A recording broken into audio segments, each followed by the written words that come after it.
All I ask for is a little consistency. That's all. I didn't think it was asking for much. Then I have to move you folks over there because otherwise I can't see what I'm doing. Make sure that's running. I'm sure this is really exciting commentary for you all to be listening to, but if I try to say one thing while clicking on something else, then my brain short circuits and it all falls apart. Okay, that looks like that's working. Let's see if I can go to slideshow mode so that I can get rid of all of those extra bars and things. All right, it's up, it's working. We're 4 minutes late. Let's go ahead and dive in. Good evening to everyone, and thank you all for sticking with us, not just through the technology, but through the challenge of reading Torah. I know a number of you were not here in the first or second class for different reasons. That's why we're recording this. So hopefully you've been able to keep up. Don't worry, I'm not going to force anybody to do it live today. But just a little reminder of the schedule. Next week is Thanksgiving, and I don't expect anybody to be chanting Torah on Thanksgiving evening. Instead, be with your family, your friends, or however you celebrate. The following Thursday, that is to say the first Thursday of December, I am hoping that many of you will be able to meet me at Temple Israel in the library, where we will continue this in person. Now, I will still be live streaming, but I have to go ahead and warn you now, it is very difficult to keep my attention divided between the people in person and the people online. So if you find that I'm a little hesitant to get back to the people online, I do apologize for that in 2 weeks' time. But I do want to have at least a little in-person time so that I can actually hear you and make more suggestions for ways to improve the chanting and how you're coming along. So I'll talk more about how you should prepare for that when we get to the end of tonight's class, but I just wanted to get that right out at the beginning to remind you that there's no class next week. And then the following 2 weeks, the first 2 Thursdays of December, will be on site at CI in the library. And if you want to keep Zooming, that's fine. I'll have it running and we'll still be doing the YouTube part of it as well. But it is meant to be a time for people to do it out loud. And that means we'll be actually singing together, which will be nice. But for now, as is our usual technique, please make sure your microphones are muted unless you are trying to ask a question, because I do expect you to be chanting. I just know that we can't all hear each other chant through the Zoom system. It doesn't work like that.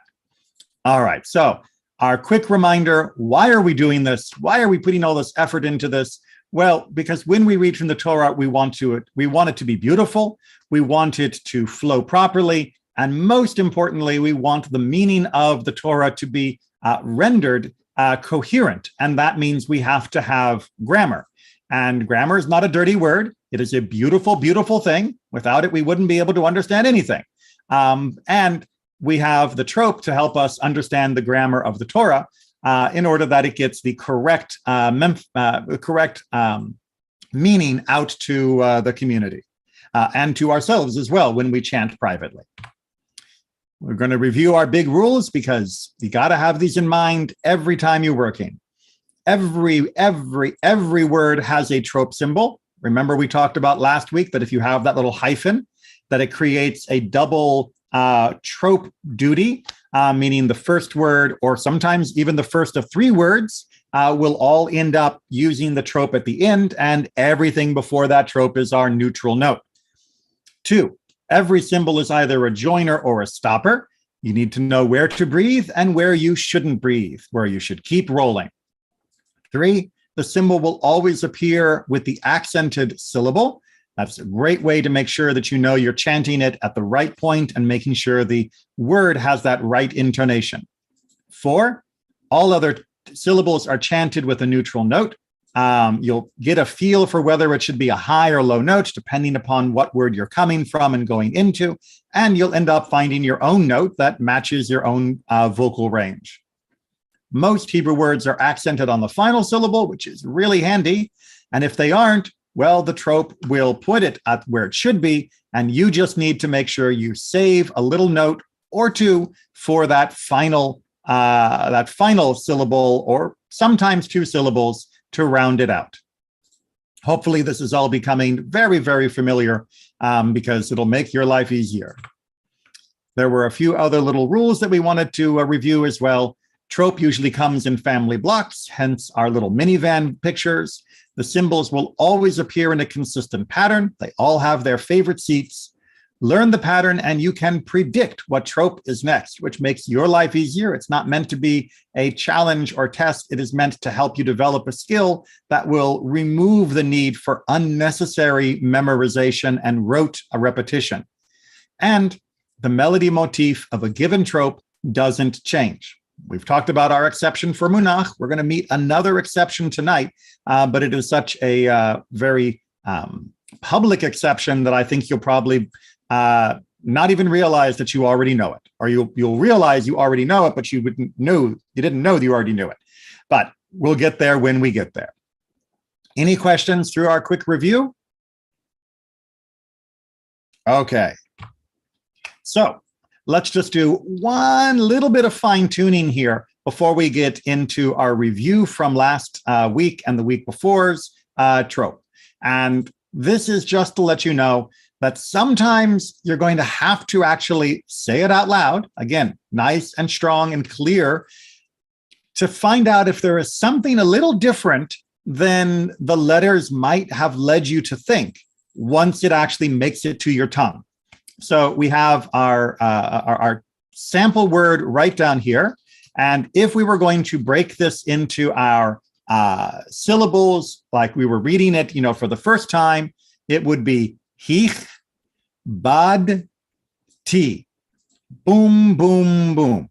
Hich, bad, ti. Now, that sounds perfectly fine, right? We've figured it out. We know our word. We have a think for yourself. What is our trope symbol here?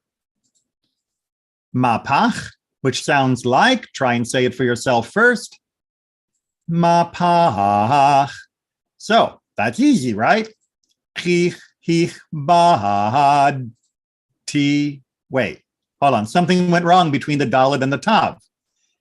Hich, bahad, ti. That doesn't quite sound right. It's not flowing. Well, what's happening here is the limitation of the human mouth. The dalet and the taf, just like the d and the t in English, are essentially the same letter. They are made with the exact same positioning of the tongue and the teeth. And the only difference is whether you are vocalizing one, meaning you're making your vocal cords engage, or whether you're not. A t, t, t, a t sound does not have vocal cord accompaniment, whereas a d, d, d sound does. But if you try those, you'll notice that your tongue and your teeth and all of the rest of the apparatus are doing the same thing. Well, this presents a problem, because how do I fluently change from the same letter without making it sound weird? Because I don't want to over-vocalize that dalet, but it needs some vocalization, or else I'm not making a dalet sound. Well, it's okay. You are allowed to break the rules a little bit, even though this is a shva nach, meaning the resting shva that we normally wouldn't hear. Because of the juxtaposition of the dalet and the taf, we are going to just pop it a little bit into the vocal range, and it will make everything flow much better. So once we fine tune it, this word will sound as follows. Hich bahadti, hich bahadti. You'll notice that I have to make that d a little bit more enunciated than I would if this was any other letter. If it was hich baharti, you wouldn't hear anything of a vowel going along with that dalet. But since it's a dalet, I have to say something. And since the next letter is the exact same vocal apparatus positioning, I need to release my dalet in order to then quickly turn it into a taf. Hich bahadti. And it just becomes that little blip. Now, this is getting into the fine tuning, but I want to let you know also that that means that you have to keep your ear open and be flexible. It's very, very tempting to get into a, I don't want to say robotic, but nearly robotic kind of recitation. And that's not where you want to be. You want to be living and breathing through the words, and that means actually letting your physical equipment do the job that they need to do. All right, any questions then before we get to our review work? All right. So let's go back to our prediction practice. The things are a little different today than last week. We are starting off with symbols, but I will give you the vocalization of them in a minute, and then I'll follow that up with the name. But for the moment, visually, looking at the line for Aleph first, which of the tropes on the left-hand side, meaning 1, 2, and 3, which of those is the most likely? Now, in some of the cases here, it is possible for there to be other ones, and there are always exceptions in strange places in the Torah. But here we are talking about probabilities. We are putting money down at Vegas. You have to place a bet. What is the most likely one to follow? So hopefully you've had a chance to look at Aleph here. Sorry, A. And we've got a great little trope here. 1, 2, or 3. Just tell yourself. You don't need to share it with anyone else. What do you think would be the most likely trope to follow that? I'll go ahead and give you the name of that, or sorry, the melody of that trope. Bam ba, bam ba. Maybe that will jog a memory. Maybe you can even hear what the most likely next melody is. Probably might be something like bam bam bam bam. Bum, bum, bum, bum. Then you just have to figure out, well, which one? 1, 2, or 3 is that? Maybe it'll help if you hear that it's mercha. Ah, yes, tipcha. And tipcha is number 3. Let's try that same practice now that you got the hang of it for line B. Line B starts off with this symbol here. Try to vocalize it if you can. And then I'll give you the sound of it. Bum, bum, bum, bum. Bum, bum, bum, bum. Try to imagine what might come next, most likely. I'm thinking a bum, bum, bum, bum would be a great follow-up to that. Well, which one makes that sound? Maybe if I get the names. Mapach, Pashta, and Pashta is number 1. Line C. This one's a little bit harder to see, but you have to remember this is one we did last week. Sort of that megaphone shape. Try to vocalize it if you can. And I will give you the version in just the la-la version. Ta-ta, ta-ta. Well, that's got a couple of things that could come after it. We could do a ta-ta-ta-ta, or just jump right to the ta-ta-ta. But that means this must be yativ, followed by maybe a munach, or it could also be followed directly by a katon. 2 options, but only one of those are found on this line, and that is munach, symbol number 2. Line D, this is our good friend Azla. Darn it, scratch that. I'll have to go edit the YouTube video now. Look at this one, and you try to vocalize it first. That's not my job. That's your job right now. And then you have to imagine what might come next after a ta-ta-ta-ta-ta-ta. There's a couple of other options that we looked at last time, but one of the most common would be ta-ta-ta-ta-ta. What symbol makes that sound? Well, if we hear it, Kadmave Azla Rivi. And that means number 1 is the answer for line D. All right, if you're sweating, don't worry, we're almost to the end. Let's do line E. Almost did it again. Think about what that is. And then think of which of the ones here might be the correct response. Dun, da, da, da is our sound. There's a bunch of options that could come after that. We could have our da, da, da, or we could go straight to a dun, dun, da, or we could go to da, da, da. So we've got three very likely candidates, but only one of them shows up on line E. This is tipcha, which could be followed by munach, or go straight to etnachta, or sof pasuk. And that is, of course, the correct answer. Number 3, sof pasuk, is the only one on this line that is a likely follow-up. All right, any questions? People finding this challenging? Good. Remember, it's just like with any exercise. If it's hard, it means you're trying. If you're trying, it means you're going to get better. If you're not trying, then you're not actually practicing. You need more of a challenge. But let's go ahead and take a step forward to review all the trope that we've learned so far. So take a moment and chant for yourself the first line. I always feel like I'm talking to the optometrist. Can you read line number 1? And now here's the version.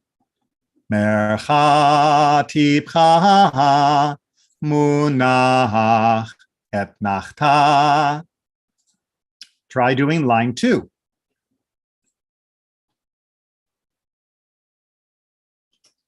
Mercha tipcha mercha sof pasuk.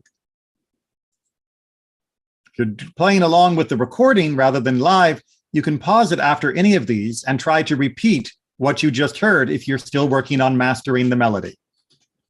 And then line 3, give yourself a chance to try and chant that.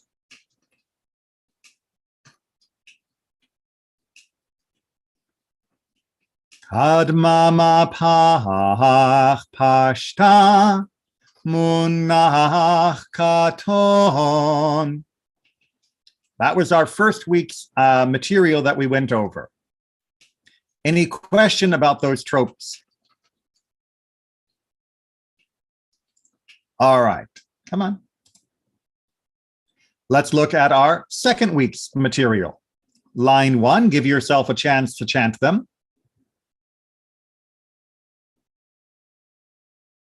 Zarka tivir. Give yourself a chance to chant line number 2.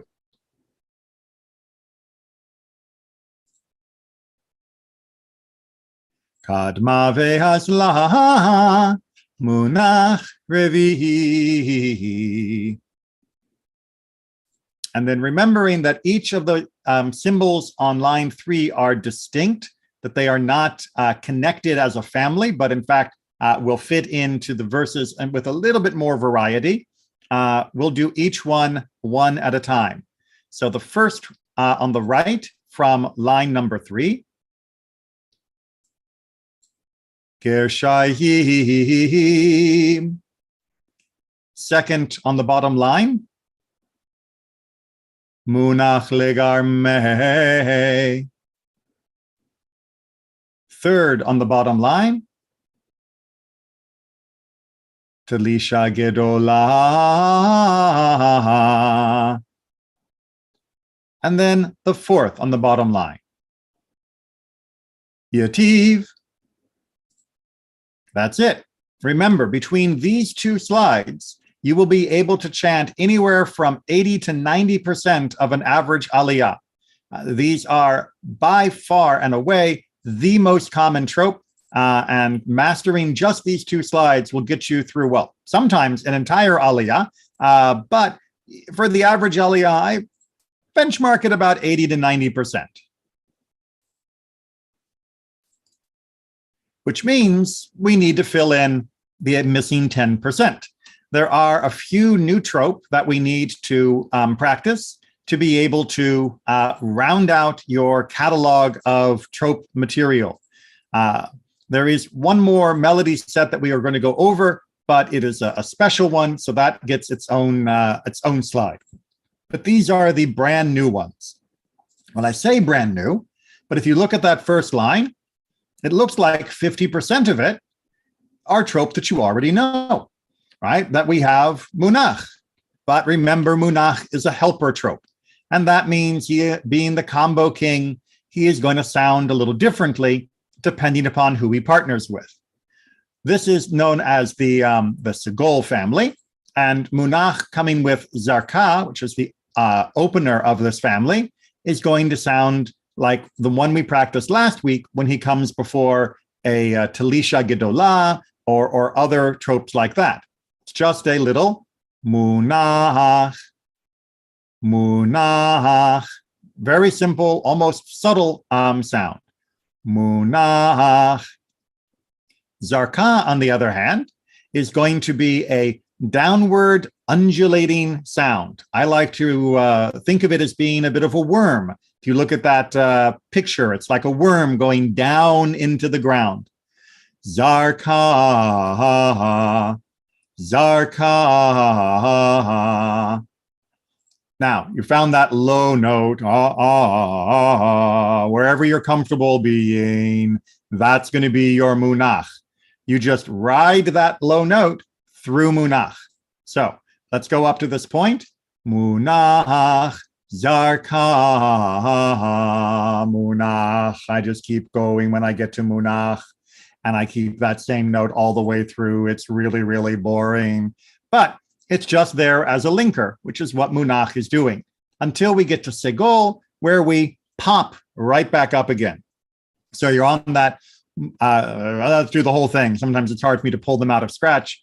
Munach, Zarka, munach, Segol, Segol. It's just that little da-dum-dum, triumphant sound as the word worm pokes his head back up, or whichever way you want to imagine it, finishing out that family phrase. Now, at the bottom, you'll see three other individual tropes: Pazer, Talisha Ketana, and Zakef Gadol. Pazer and Talisha Ketana are also part of the Rivi'i family, but I didn't have space to put them in last week. And they are, as such, slightly fancy, because that family is just a fancy family. Pazer is one of the fancier routine trope that you'll find. Pazer, Pazer. Now, because it is fancy, you will hear many different varieties for Pazer, but that is the variety I was taught and the one that I teach as well. But it does have that little flourish that makes it stand out. Talisha Ketana is very similar to Munach Legarmeh, the main difference being that Munach Legarmeh is a stopper and Talisha Ketana is a joiner. So it'll sound like this. Talisha Ketana, Talisha Ketana, but you have to be running right into the next word. Don't pause after it. As opposed to Munach Legarmeh, and then you pause before going to the next word. And if they sound almost identical to you, that is absolutely fine. It's just really the spacing that matters most in the difference between those two. And then Zakef Gadol stands by himself and sounds like this. Zakef Gadol, Zakef Gadol. My own vision of that was always someone doing like an ice skating jump where they swoop up, pirouette in the air, and then land and skate off. Zakef Gadol. All right, so those are our basic notes. Let's go ahead and see how they fit together and run through our common family orientations. The first we'll look through is our Zarka Segol family. This is moderately common. It's not as common as Rivi'i by any stretch of the imagination, but this is not rare either. One more time, the full family sounds like Munach, Zarka, Munach, Segol. And let's see how they come as a family. So again, if you've already been reviewing this YouTube video for a while, try and take a shot at it first. If not, I will chant it. Once I've chanted it, try to repeat it as well. Munach, Zarka, Munach, Segol.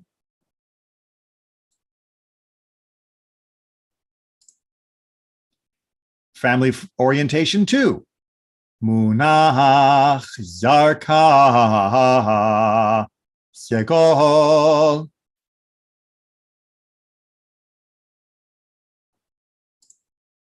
Family orientation 3. Zarka, Munach, Segol.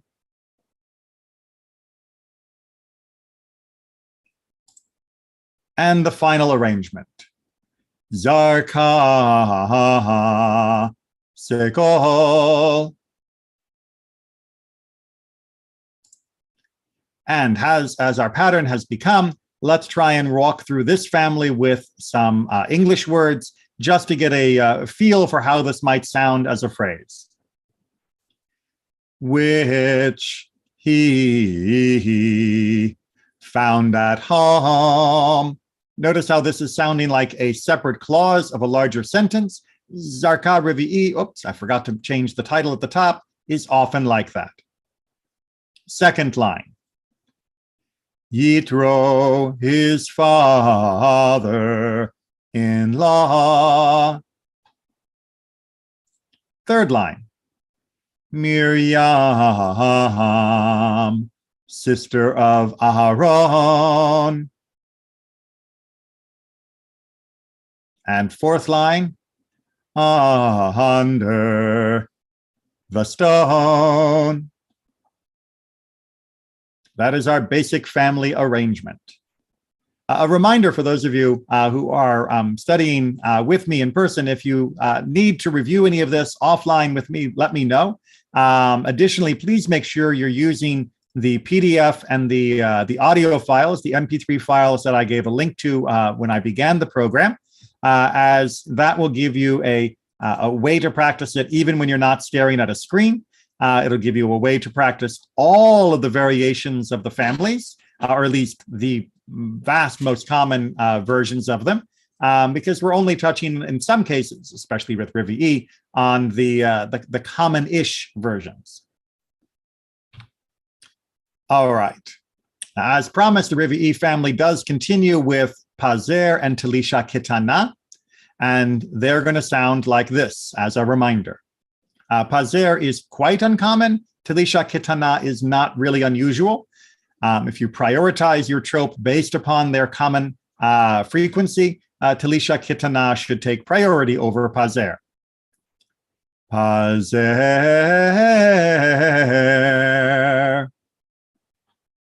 One more time, just because I want to draw your attention to the difference between it and Talisha Gedolah. Pazer. Notice how it goes up the steps and then it sort of bounces as we come down near the top. Unlike Talisha Gedolah,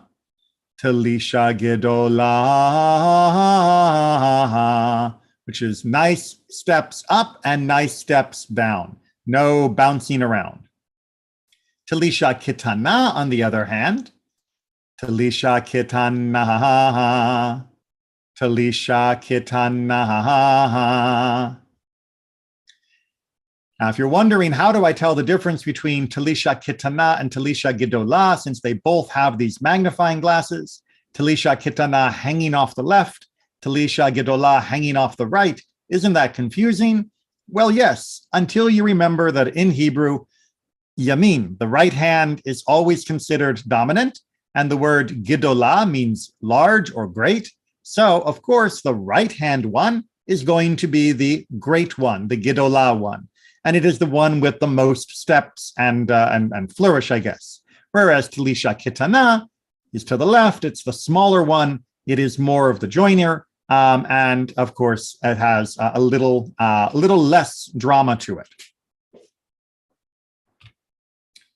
So I wanted to give you at least one version of the really crowded trip that can happen in the Rivi family. As you can see, I had to actually move Rivi up to the hood because I ran out of room for all of the seats. It's not often that you will get all of Talisha Gadol, all of the Rivi family together like this, but it can happen. And when it does, it's actually handy because once you start listing the members of the family, you know what's coming next. So it goes like this. Munach hazer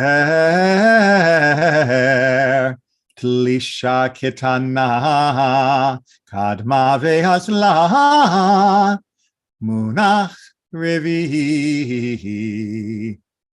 That would be a full set of the Rivi family all coming on vacation together.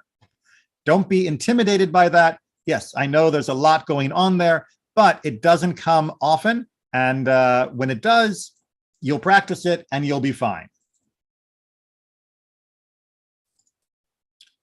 And then we get back to our review of Zakef Gadol. Technically, Zakef Gadol is a very close relative of our Zakef Katon, which is the two dots only by themselves.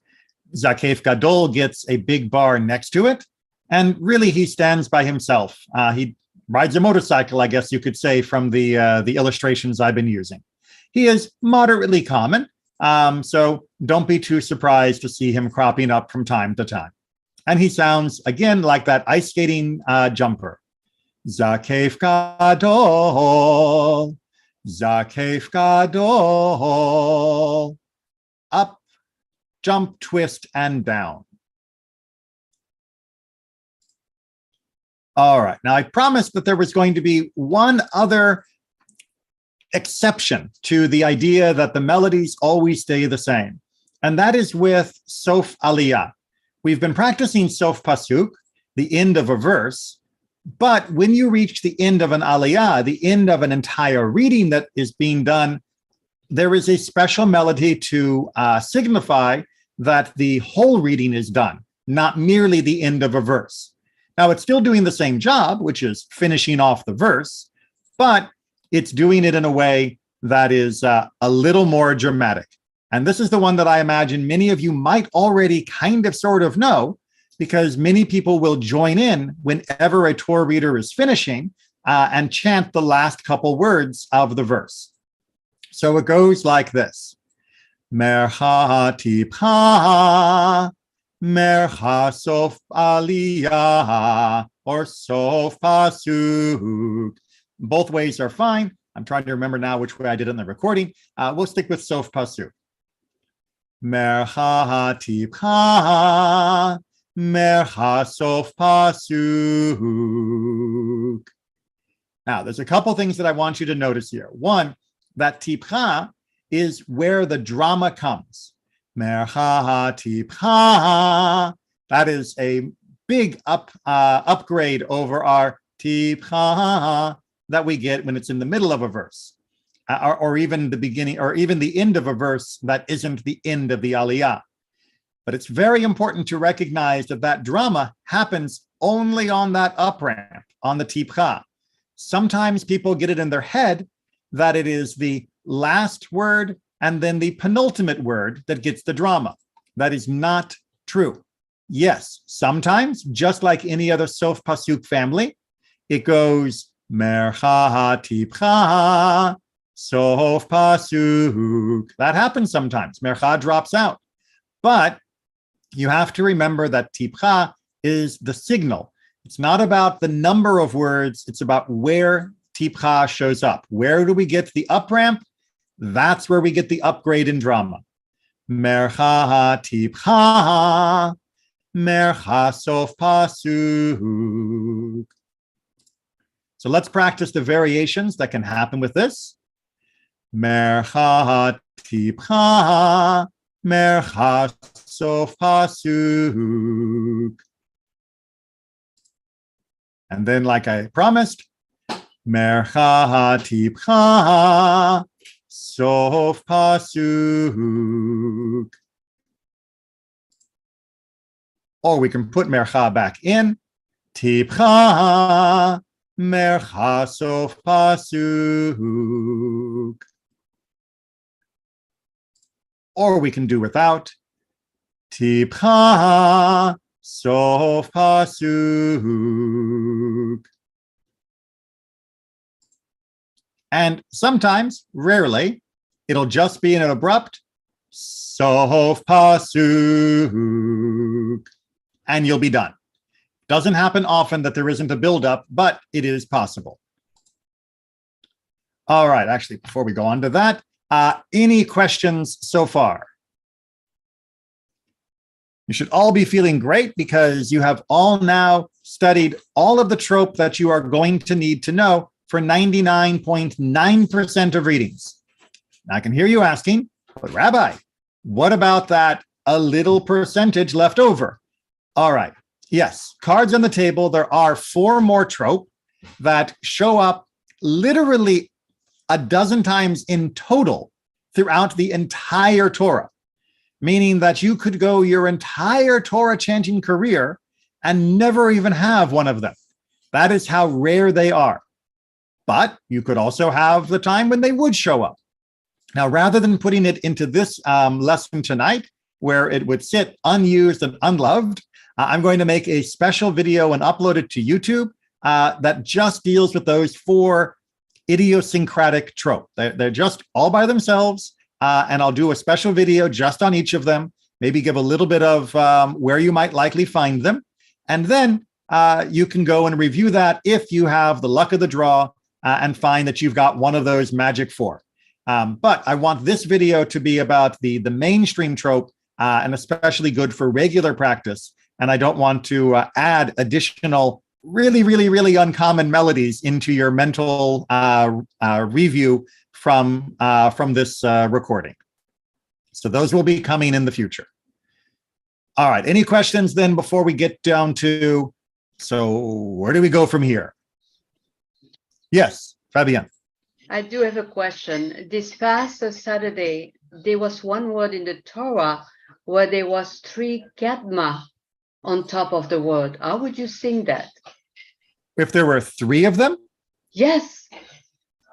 So I'd have to go and take a look at the word directly. Yeah, I'm going to get it for you because, you know, I'm not prepared right now, but. Right. Yep, send it to me whenever you find it. But if there were 2, then I would say it wasn't a kadma. That would mean it was a pashta. Because remember, the pashta can hang off the side. Mm-hmm. And then you have another pashta to tell you where the accented syllable is. But I can't immediately remember any example of getting 3 of the kadma on one word. Now, if they were right next to each other, then that would be a gershayim. That like little wave looking, the fish symbol that we talked about. So I try to find a word for you so we can discuss it. Yeah, thank you. But 3 of those arcs, no, I don't know of any word like that. And thankfully, our volunteers were amazing last week, and I didn't read it all, so I wasn't one of the people who had to chant that. But yeah, if you can draw my attention to that, I should also point out it is possible that there are typos. Sometimes that does happen when we have a printed version of the Torah. Sometimes the trope can be slightly off. That's okay. If it looks like the trope is off, then you can double check on a different source, whether that be a different tikkun, whether it be a chumash, or whether it be going to Sof Aliyah. There are other sites where you can go and try and double check and make sure that it's correct. But that, I'm curious now. I'm looking forward to what you find. Yes, I will find it for you. Thank you, Rabbi. Thank you. Any other questions? All right, so where do we go from here? Well, first of all, let's take a look back at our little template.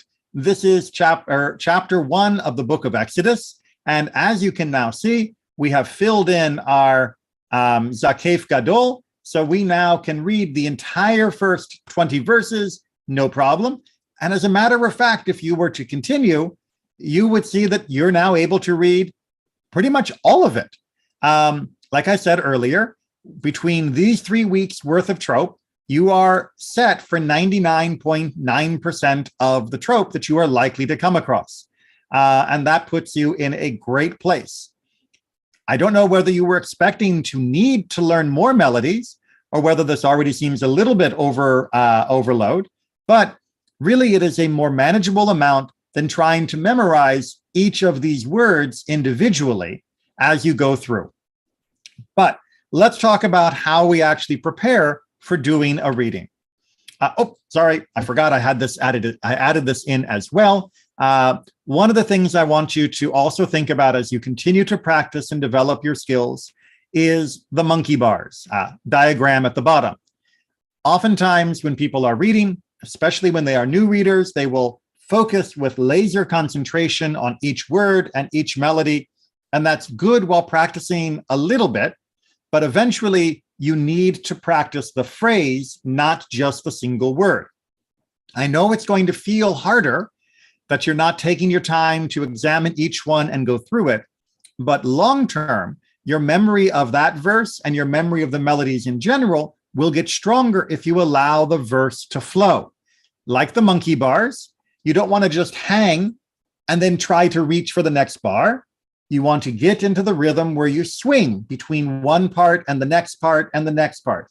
Even for the parts where we breathe, the pause, the stoppers, you still want to mentally be swinging towards the next word and the next melody so that you keep that rhythm, you keep that momentum. This does not mean you have to go fast, right? Speed is not the goal. Fluency is the goal because the fluency will help you. Just like riding a bike, you need a little momentum to make the bike stable. So too with chanting, you need a little momentum to keep yourself flowing, and that's going to make your life easier. So don't be afraid to work on that. And while you are practicing your phrases, make sure you're practicing them as a group. And when you are fixing something, like you've practiced a word, you realized you did it wrong, and now you're trying to repair it, go back and integrate it into the full phrase. Don't just repeat that one word and think that that means you have fixed it. You need to get the entire phrase comfortable again with that change that you had to put into the melody or pronunciation. Now, one of the ways that you might find that's helpful is to use motion. You may have noticed that for me, I do this a lot. I know some people learn just by listening, and that's why we've got the audio files. Others will learn with color, and I mentioned how you can color code your different families last week, colors of your choice. Others will learn with motion.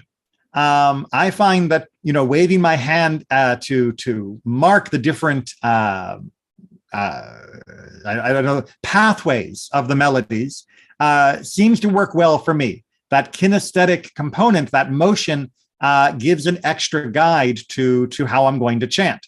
And whether you're waving your hand around like a conductor or whether you're bobbing your head, Merchatibcha munach et nachta, you can jerk your head, swing your head, bob your head, that's fine. And if you are worried that you look silly doing that, you're reading Torah, okay? Anyone who is going to think you look silly while reading Torah is probably not somebody up there actually reading Torah themselves. Because if they are, then they would respect the fact that you are doing what is needed to make sure you get the Torah right. Because doing the Torah right is much more important than looking cool.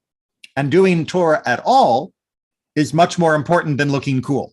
So don't be afraid to use whichever techniques work that help you to master this and allow you to do it more comfortably and more easily and more correctly. That is the ultimate goal. And don't be afraid to make mistakes. Nobody is ever 100% perfect when they get up to read. There is always a few nuances here and there, or complete missed trope, or complete missed words. That's okay, because we have Gabaim. We have two people, double team of people there as safety monitors to make sure that if you make a mistake, they can help you. They can make sure they give you the right word, and that way you can get back into sync, make it correct. Our reading is great, and you're back on the track again. Nobody is expected to do this alone, especially when they're doing it in public. That is why we do it as a community, and we have people who volunteer to help with that. In fact, once you've learned how to do this more, if you would be interested in volunteering to help with the Gabbai duties, to help guide other people and help them if they get stuck or make a mistake, let me know and I can talk to you about what that involves. Any questions about the permissibility of all sorts of different techniques for learning how to do this? One little caveat about the waving your hand like a conductor: use the hand that you don't hold the yad in. Because if you're holding the yad, which you're the pointer, you don't want to be waving that around or you might lose your place in the text. Use your other hand, your non-dominant hand, for doing your gestures, because you want to make sure that your yad is pointed where you need to go. All right. So just as a little bit of an FYI and as a lead into our next little bit of practice here, you might be thinking, you know what, Rabbi Neely, you've given me confidence, and in a week or two, 3 weeks, a month, sometime, I would like to try my hand at actually reading publicly. I'd like to come up on the Bima and do that. Well, at Temple Israel, we do have an online shared document for people to sign up for doing a particular reading. I can't share that online because of unfortunate internet vandalism and all of that. But if you are interested, let me know. I can send you the link, and then you can see how the spreadsheet is laid out. What you're basically going to find is that for each day and each parasha, you'll see the name of the parasha, for example, Parashat Bo. You'll find the date, which this year, or rather next year, will be January 28th. And then you will see a list of the readings, 1 through 7, because we have 7 aliyot. And each of those will also be telling you which book it's in, which chapter it's in, and which verses it goes until. So, for example, the first reading would be Exodus chapter 10, starting at verse 1 and continuing to chapter 10 and finishing at verse 3. Does that make sense for everyone, how to read that kind of information? Okay, so this is what it might look like if you were going to dump all of the text and then divide it up into those different settings. So you can see up here at the top, let me just rearrange a few things that are covering my vision, that verse 1 starts right up here, and that first aliyah is verse 1, verse 2, and verse 3. And that would mean that if you were going to chant this, you would need to learn how to chant each of these 3 verses. Now, that sounds hard, and it is when you're getting started. Eventually, when you choose to chant publicly for the first time for the community, or not even your first time, but you just want more review, I am always willing to make a recording of each verse and send it to you. In fact, I may already have recordings because I have done many recordings for all of these verses for different people and bar mitzvah students throughout the years. And that will give you a voice to help guide you.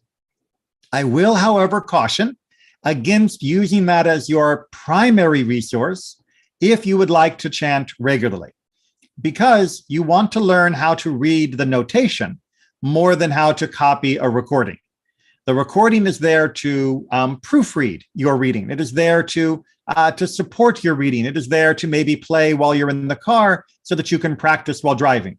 Certainly praying while driving is a natural activity here in Orlando.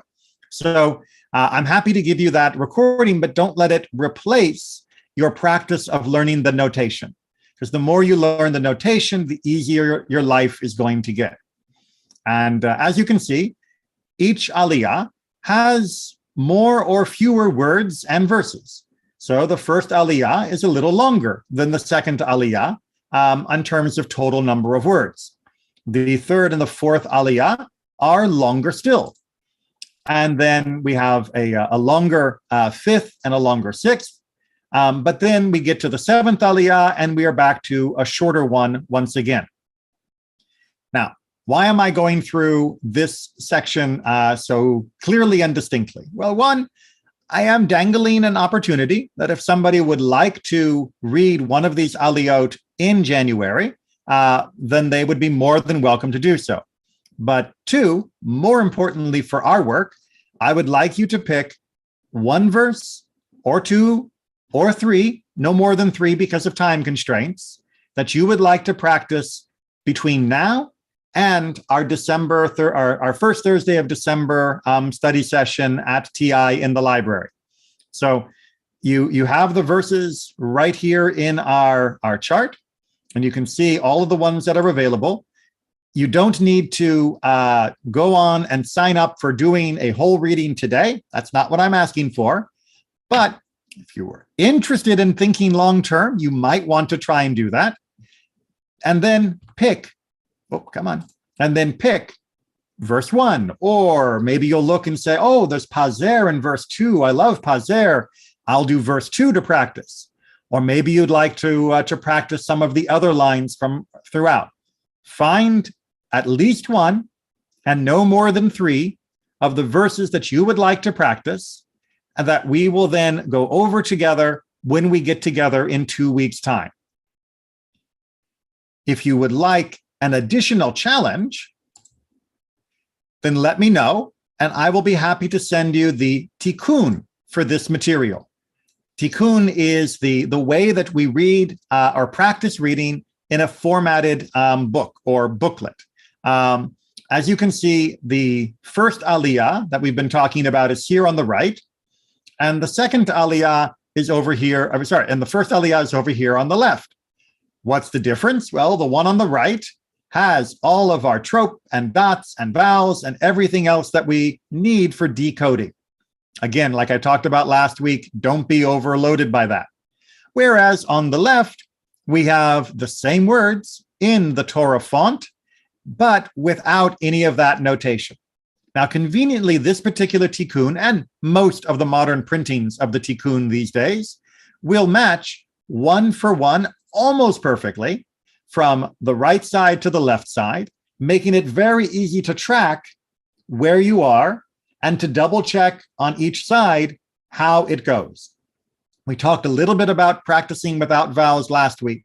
I'm not expecting you to do this without vowels in 2 weeks' time. If you want to, and you want to get a copy of this text like this, let me know, and I'll be more than happy to provide that for you. But that is not the expectation. I'm just hoping that you will take 1, 2, or 3 verses and work on them between now and 2 weeks from now. Now, the next question that I'm expecting is, Rabbi, will you send me a recording of the verses that I want to work on for 2 weeks from now? And the short answer to that is no. Any other time that you want a recording, I am only too happy to break out the microphone and make the recording. But between now and the first Thursday of December, I want you to work on your verse or verses on your own. I want you to get used to trying to replaying the melodies, use the audio files or use the recording, replay those melodies, try and apply them to the new word, try and build up the phrases. Whether you build up from the front, whether you build backwards from the end, that's entirely up to you. But I want you to get the hang of trying to decode the notation, find the melodies, and apply them on your own. It is harder. I'm not going to deny that. I am being a very mean and hard-nosed rabbi here. But I want you to see that with time and with practice, you can make that decoding happen. And with time and practice, it will get easier. And it is only with time and practice that it will get easier. If you always need a recording and never put yourself in that challenging situation of having to look at the first word, figuring out what the trope is, going back and double checking either the PDF or the audio files or the videos, finding its melody because you didn't remember it today, that's okay. You find it, you repeat it. That is a way that you teach your brain that you care about this, that you actually want to embed the information in your active living memory. You are training yourself, not just in the melodies, but you're training yourself that you care about the melody. The The more time you invest and the more frequently you do it, not just total hours, but the more episodes you do it, the more your brain will get the message, oh, I guess they really want me to remember this, so I'll try to remember this a little bit harder. It's still going to take time. You're still going to need to go to your cheat sheets and your visualizations and the color coding and all of that other good stuff. But at least for the next 2 weeks, live with the struggle. Live with the difficulty of working it out. It's kind of like when your math teacher tells you to do it without a calculator first. You're going to end up with a calculator later if you want it.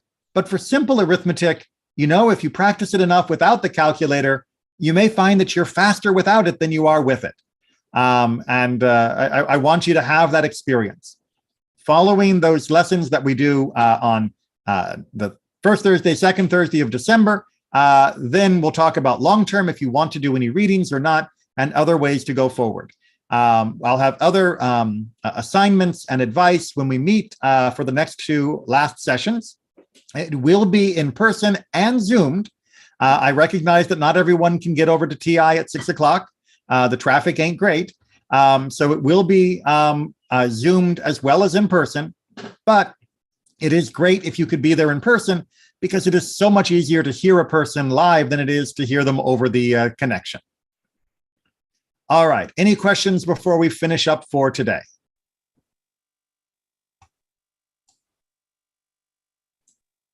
Rabbi. Yes, Joseph. I was going to ask you, for this exercise, should I use Trope Trainer or do it without the Trope Trainer? Using Trope Trainer for your text is fine, but I would recommend that you try, at first at least, to remember the melodies the hard way. Because Trope Trainer, which for those of you who don't know, is an online software package that lets you set up the whole system to your own pitch, your own style, your own speed, and you can click on a word and it will, in a robotic voice, chant it for you. It is very handy. I used it when I was learning back when it used to be on a CD before they went to the subscription model. Yuck. And it's a great resource, but it's a little bit too easy sometimes, because when you just click on it, you get that instant reminder, and your memory doesn't have to walk that path of the neurons of remembering something. It's not bad at all for long-term use because it speeds things up. But for the short-term exercise, I want you to carve your own path through your memory, right? Hack that trail clear and try to really get these melodies solid in your brain. And then long-term, yes, using Trope Trainer or any of the other resources out there. Pocket Torah is another great one that will help you. That's fine. Absolutely. It's a blessing. Hareze Meshubach. But don't get too dependent upon them too early, or else you'll find it harder to learn the melodies independent of them going forward. Any other questions before we finish? All right, then I may see some of you in a ritual committee meeting pretty soon. Others I may see on Shabbat. Still others I may not see until December. Whatever works is great. Thank you all again for working through all of the study time together. Really, Yasher Koach, it is not easy. As someone who came to chanting properly as an adult rather than learning it when I was a kid, I have been in your shoes. I know what it is, and I know the struggle is real. So please do not give up. Keep working, and you'll get there. You will be able to master this as well as you wish. I promise you that. Take care and be well. Yeah. Thank you so much, Rabbi. Have a nice Thanksgiving. Thank you. You too, and everyone else. Thank you very much. Thank Have you. a good week. Bye.